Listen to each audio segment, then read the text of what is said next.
ففروا إلى الله إني لكم منه نذير مبين. Bismillahirrahmanirrahim.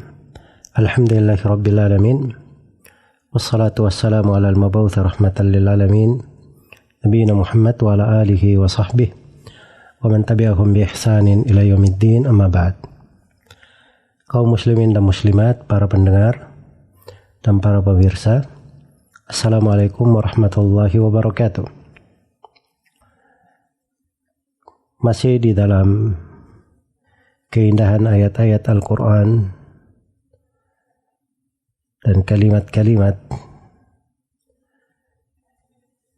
ilahiyah yang merupakan anugerah dan kebaikan untuk umat Islam. Di kajian kita membahas tafsir surah Al-Fatihah dan surah-surah pendek.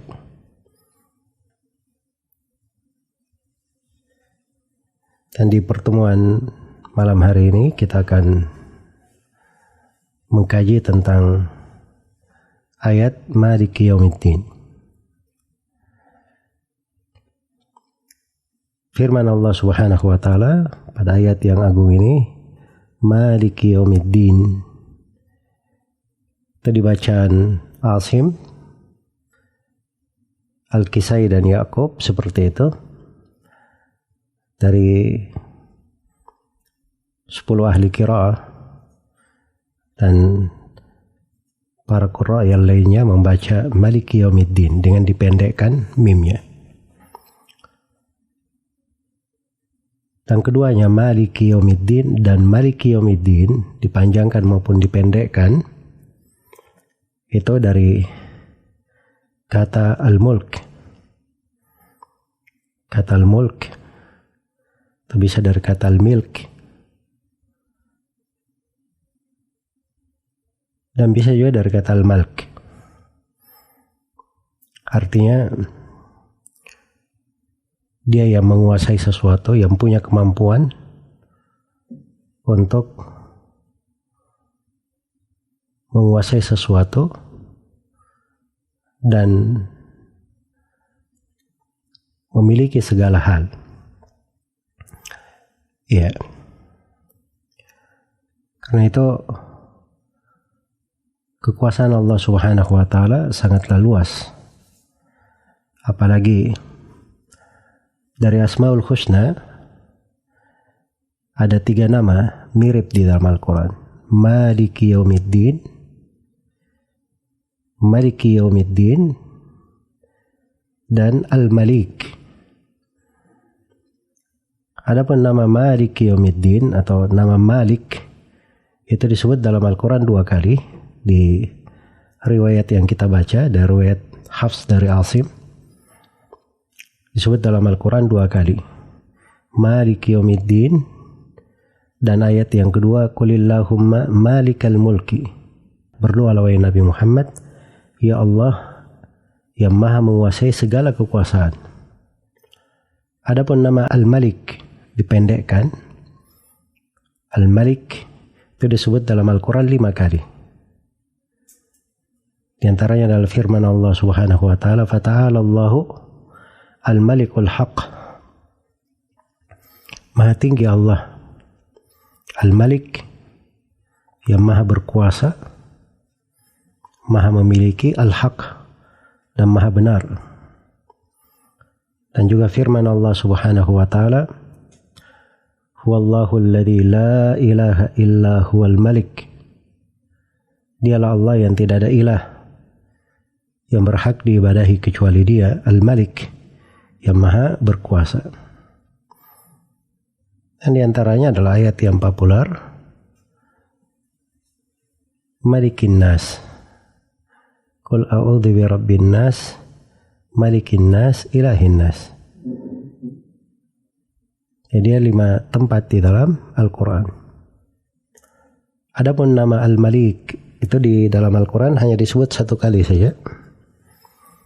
Pada firman Allah Subhanahu wa taala di akhir surah Al-Qamar, innal muttaqina fi jannati wa nahar. fi maq'adi sidqin inda malikim muqtadir. Sungguhnya orang-orang yang bertakwa itu berada di dalam surga-surga dan sungai, di kedudukan jujur di sisi Allah Al-Malik yang maha berkuasa lagi maha mampu. Iya. Jadi nama-nama yang menunjukkan kesempurnaan kepemilikan yang mencakup kepemilikan terhadap segala hal yang dimiliki. Karena dia Allah Subhanahu wa taala Al-Malik yang menguasai segala orang yang berkuasa.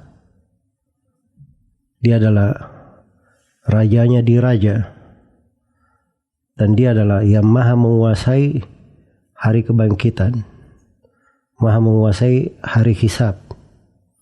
Dia pula yang maha menguasai seluruh makhluk. Tidak ada suatu kekuasaan apapun di atasnya, dan tidak ada siapapun yang memiliki kekuasaan kecuali kekuasaan itu adalah pemberiannya.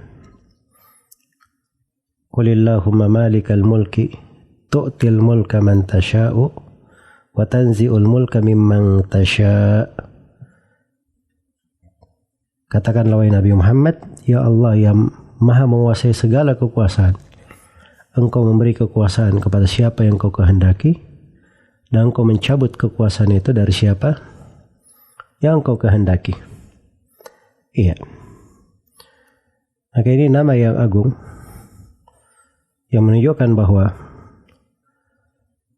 kepemilikan yang hakiki, pemilik yang hakiki itu hanyalah Allah semata, tidak ada syarikat baginya. Dan siapa saja yang memiliki dan dikatakan sebagai pemilik, merajai, menguasai, maka semuanya itu pasti berasal dari Allah Subhanahu wa taala. Dia memberikannya, dia menganugerahkannya, dan dia pula yang mengizinkannya untuk seorang hamba. Karena itu diingatkan, dihidupkan atau ditegur akal-akal kaum musyrikin ketika mereka beribadah kepada selain Allah. Wa ya'buduna min dunillahi ma la yamliku lahum rizqan minas samawati wal ardi syai'a wa la yastati'un. Mereka beribadah kepada selain Allah sembahan yang tidak memiliki untuk mereka rezeki di langit maupun di bumi. Sama sekali tidak memiliki untuk mereka rezeki di langit maupun di bumi. Bukan saja tidak memiliki, bahkan tidak mampu untuk hal itu. Qul ta'buduna min dunillahi ma la yamliku lakum darra wa la nafa wa huwa as-sami'ul alim. Katakanlah Nabi Muhammad, tegur kaum musyrikin itu, apakah kalian beribadah kepada selain Allah sembahan-sembahan yang tidak memiliki untuk kalian bahaya dan tidak pula memiliki untuk kalian manfaat, padahal dialah Allah yang maha mendengar lagi maha mengetahuinya. Iya. Allah Subhanahu wa taala berfirman, "Qul ud'u alladziina za'amtum min dunillah la yamlikuuna mithqala dzarratin fis samawati wala fil ard wa ma lahum fihima min syirki wa ma lahum minhum min dhahir." Katakanlah wahai Nabi Muhammad, katakan kepada mereka, berdoalah kalian wahai kaum musyrikin kepada siapa yang kalian sangka kalian ibadahi selain daripada Allah. Maka siapapun yang kalian ibadahi selain daripada Allah itu tidak memiliki sekadar darah di langit maupun di bumi. Jadi sekadar darah saja, telur semut yang kecil, mereka tidak memilikinya, tidak di langit dan di bumi. Wa ma lahum fihi ma min syirk, dan mereka tidak memiliki sekutu di situ, tidak ada andilnya, tidak ada sahamnya. Wa ma lahu minhum min dhahir. Dan Allah juga tidak menjadikan ada penolong, ada sekutu baginya di dalam hal tersebut. Allah Subhanahu wa taala berfirman, "Walladzina tad'una min dunillah ma yamlikuna min qitmir." orang-orang yang kalian ibadahi selain daripada Allah itu tidak memiliki, walaupun hanya sekedar suatu kitmir, ya bagian lapisan dari korma, lapisan dari biji korma, itu saja dia tidak memilikinya.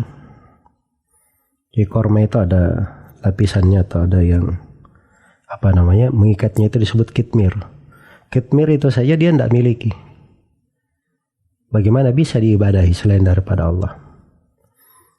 Maka ini penyebutan nama, ketika Allah sebutkan bahwa dirinya adalah Al-Malik atau Malik, Al-Malik, itu berpengaruh besar pada seorang muslim dan muslimah, memberikan kepadanya makna-makna keimanan,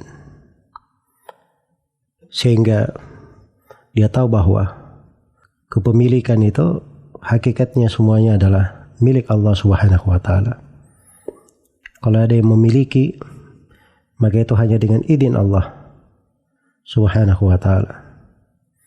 Kalaupun ada yang merasa dirinya punya sesuatu, maka sesuatu itu hanya tetap baginya apabila diizinkan oleh Allah Subhanahu wa taala. Iya. Dan di sini di ayat disebutkan Maliki Yaumiddin. Yaumuddin itu artinya hari hisab, hari al-jaza, yang maha memiliki hari pembalasan, hari hisab. Dialah Allah Subhanahu wa taala yang maha memilikinya. Dimaklumi bahwa Allah Subhanahu wa taala memiliki segala hal, dan seluruh hari-hari kehidupan itu dimiliki oleh Allah Subhanahu wa taala. Tapi kenapa disebutkan di sini kekhususan bahwa Allah memiliki hari kebangkitan? Karena di tempat ini itu merupakan penentu segala hal. Karena itu di hari kiamat, ketika diingatkan di dalam Al-Quran tentang hari tersebut dan bagaimana manusia saling memanggil, kemudian Allah Subhanahu wa taala bertanya, limanil mulkul yaum, milik siapa kekuasaan di hari ini? Kemudian Allah Subhanahu wa taala menjawab dirinya sendiri, lillahil wahidil qahhar, milik Allah yang maha satu lagi maha berkuasa. Iya. Dan dikatakan yaumuddin, seperti kata orang Arab, kama tadinu tudan, seperti sebagaimana perbuatanmu, maka dengan perbuatanmu itu pula kamu dibalas, kamu dapat balasannya. Hari itu adalah hari pembalasan. Inilah salah satu penamaan dari hari kiamat. Salah satu penamaan dari hari kiamat. Karena hari kiamat itu punya banyak nama. Hari kiamat punya banyak nama. Disebut dengan nama hari kiamat, Yaumul Qiyamah. Disebut dengan nama hari kiamat karena hari kebangkitan. Disebut sebagai Yaumut Taghabun, hari seorang itu merasa tertipu. Disebut sebagai Al-Qari'ah karena dahsyatnya menghujam, menggetarkan hati-hati. Disebut dengan Yaumut Tanad karena di hari itu semuanya saling memanggil, mohon pertolongan, minta. Dia mencari kerabatnya, mencari siapa yang dimintai bantuan. Disebut dengan At-Tammatul Kubra, musibah yang terbesar. Disebut dengan As-Sakhah, disebut dengan Al-Ghashiyah. Nah, hari itu meliputi manusia. Disebut dengan hari Al-Akhir, hari akhirat. Karena itu adalah akhir kehidupan dan kehidupan yang sebenarnya. Disebut dengan as-sa'ah, saatnya untuk kembali kepada Allah, waktu sore itu kembali kepadanya. Disebut dengan al-haqqah, hari itu adalah pasti terjadi. Dan banyak lagi dari penamaan-penamaan hari kiamat menunjukkan tentang hakikatnya, tentang dahsyatnya, tentang praharanya dan kejadian-kejadian yang terjadi dalam hal tersebut. Maka satu ayat yang mulia ini, Maliki Yaumiddin, ini mengumpulkan pokok-pokok pembahasan di dalam keislaman. Di antara pokok pembahasan itu, ayat ini merupakan dasar akan salah satu dari rukun iman, yaitu keimanan akan hari akhirat. Keimanan akan hari akhirat, di mana semuanya akan mendapati hari akhirat tersebut dan akan dibangkitkan oleh Allah Subhanahu wa ta'ala. Itulah Maliki Yaumiddin, hari hisab, hari pembalasan. Dan keimanan kepada hari akhirat itu mencakup keimanan akan alam kubur. Karena di alam kubur itu dikatakan oleh Nabi Sallallahu Alaihi Wasallam dalam hadits Uthman bin Affan riwayat Imam Ahmad, al-qabru awwalu manazilil akhirah. Kuburan adalah awal persinggahan negeri akhirat. Masuk di dalam keimanan akan hari akhirat itu, ketika manusia dibangkitkan, dikeluarkan dari kuburnya, mereka semuanya bersegera menuju kepada Allah Subhanahu wa ta'ala di kondisi yang dahsyat, mengerikan. Tidak berpakaian, tidak beralas kaki, belum dikhitan. Setiap orang sibuk akan dirinya masing-masing. Memanggil-manggil, tidak ada yang mendengarkannya. Semuanya hanya memikirkan akan dirinya saja. Di hari yang dahsyat itu, satu harinya seperti 50.000 tahun. Seperti 50.000 tahun. Pada satu harinya, di mana matahari didekatkan di atas kepala, jaraknya hanya 1 mil. 1 mil, dua penafsiran di kalangan ulama. Dia mengatakan mil ukuran, mil darat ataupun mil laut, atau mil itu dia mengatakan seperti ukuran suatu, seperti ukuran jarum setinggi telapak tangan. Itulah yang kadang orang-orang Indonesia membahasakan matahari didekatkan sejengkal di atas kepala. Di kondisi yang dahsyat itu tidak ada tuduhan, kecuali siapa yang dituduhi oleh Allah di bawah tuduhan arsy-Nya. Dikumpulkan di atas bumi yang telah diganti, langit yang sudah diganti, hamparan. Tidak ada bangunan, tidak ada pepohonan, tidak ada tumbuhan. Yawma tubaddalul ardu ghairal ardi was samawat. Hari tatkala bumi diganti selain daripada bumi yang ada, demikian pula langit seperti itu. Hari yang dahsyat itu, ketika hisab, waja'a rabbuka wal malaku saffan saffa. Datanglah Rabbmu dan para malaikat bersaf-saf. Seluruh jenis malaikat datang. Waji'a yawma idzin bi jahannam. Kemudian didatangkan neraka Jahannam. Diriwayatkan oleh Imam Muslim dari Ibnu Mas'ud radhiyallahu anhu.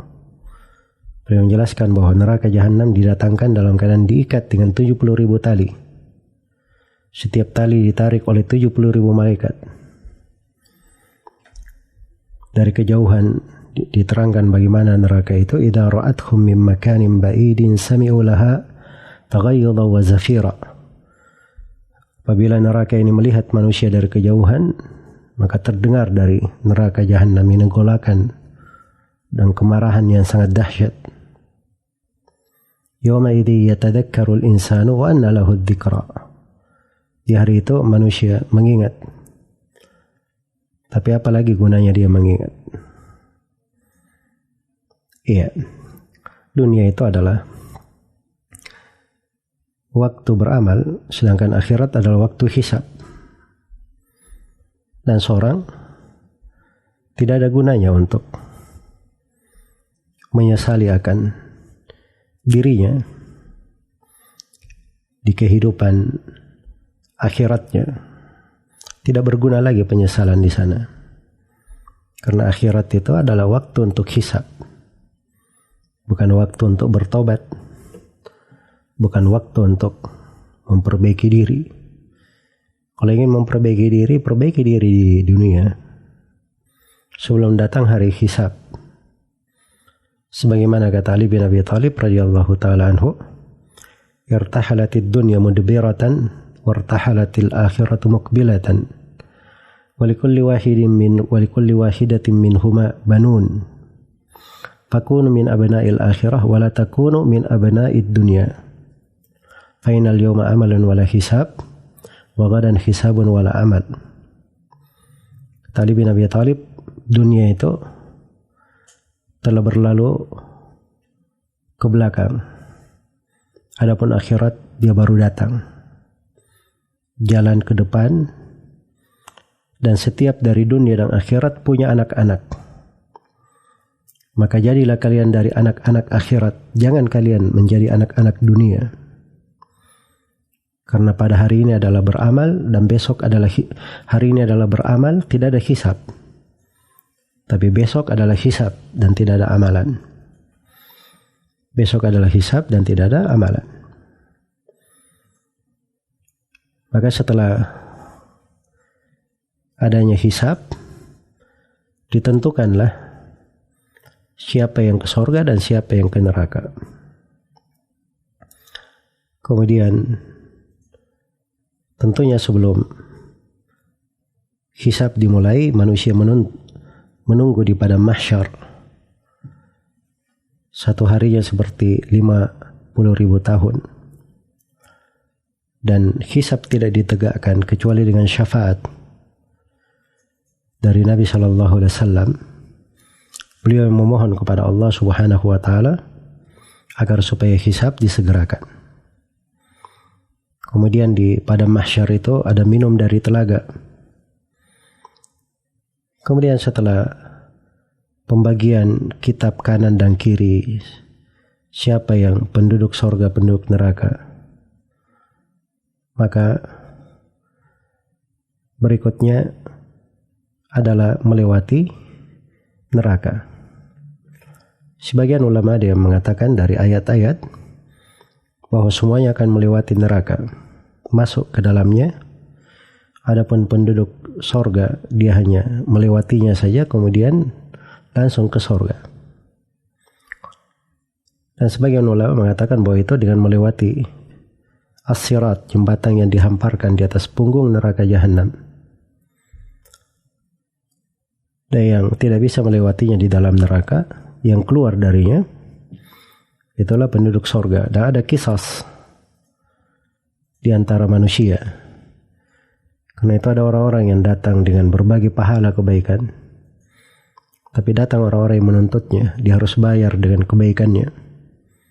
Habis kebaikannya, masih ada juga yang menuntutnya.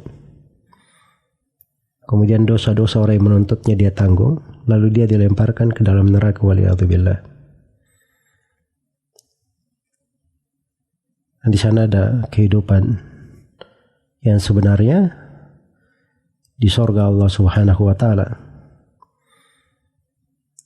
Itulah yang harusnya menjadi perhatian kita. Dan di dalam keimanan kepada hari akhirat itu ada dua hal pokok bagi seorang muslim, dua derajat dalam keimanan. Tingkatan yang pertama dari keimanan kepada hari akhirat adalah mengimani tentang benarnya hari akhirat itu, hari pembalasan itu, hari berdiri di depan Allah, kita membenarkan hal tersebut dan mengimaninya. Tidak ada keraguan. Karena itu sifat keimanan. Tsumma lam yartabu, kemudian mereka tidak pernah ragu. Kemudian derajat yang kedua dari keimanan kepada hari akhirat, dan ini derajat yang lebih tinggi, adalah dia selalu menghadirkan hari tersebut, selalu mewarnai kehidupannya dengan hari itu, selalu mengingatnya, selalu bersiap untuk hari itu. Karena itu penduduk sorga ketika berada di dalam sorga, ketika ditanya, kenapa kalian di dalam sorga? Ya, maka mereka menjawab, inna kunna qablu fi ahlina musyfikin. Sungguhnya kami dulu itu, ketika kami di dunia, di tengah keluarga kami adalah orang yang selalu takut, khawatir untuk menghadapi hari akhirat ini. Famanallahu alaina wa waqana adzabas samum. Lalu Allah memberi kepada kami minnah, anugerah, dan kami dipelihara dari neraka Jahannam, dari kehancurannya. Dan Allah Subhanahu wa Ta'ala ketika menyebutkan tentang orang yang diberi kitabnya dengan kanannya, maka dia berkata, inni dhanantu anni mulakin hisabiyah. Saya telah yakin bahwa saya pasti akan menjumpai hisabku. Dan dari doa yang diajarkan oleh Nabi SAW selepas sholat 5 waktu, Allahumma kini adzabaka yawma taba'athu ibadak. Ya Allah, jagalah saya dari siksaanmu di hari engkau membangkitkan hamba-hambamu, di hari kebangkitan. Maka ini mana kalau selalu berada dalam hati seorang hamba sangat besar sekali. Karena itu diulangi di surah Al-Fatihah, Maliki yaumiddin, agar supaya kita mengenal dari keluasan dan keagungan Allah, kebesaran dari nama-nama dan sifatnya, kekuasaan hanya miliknya, dan kita juga menyadari akan pastinya hari kebangkitan, keimanan akan hari akhirat, dan rasa takut kepada Allah Subhanahu wa Ta'ala. Maka ini sebagian makna yang terkandung pada satu ayat yang agung ini. Yang kadang satu ayat ini selalu menggetarkan hati orang yang beriman, menyebabkan air mata berlinang, dan membuat orang itu sadar dan teringat. Tapi itulah surah Al-Fatihah, sebagaimana ayat-ayat yang lainnya perlu direnungi, ditadabburi akan kandungannya, dipahami makna-maknanya, supaya bermanfaat untuk kita semua ketika membacanya, khususnya pada sholat 5 waktu kita. Semoga Allah memberi taufik kepada semuanya. Wallahu ta'ala alam.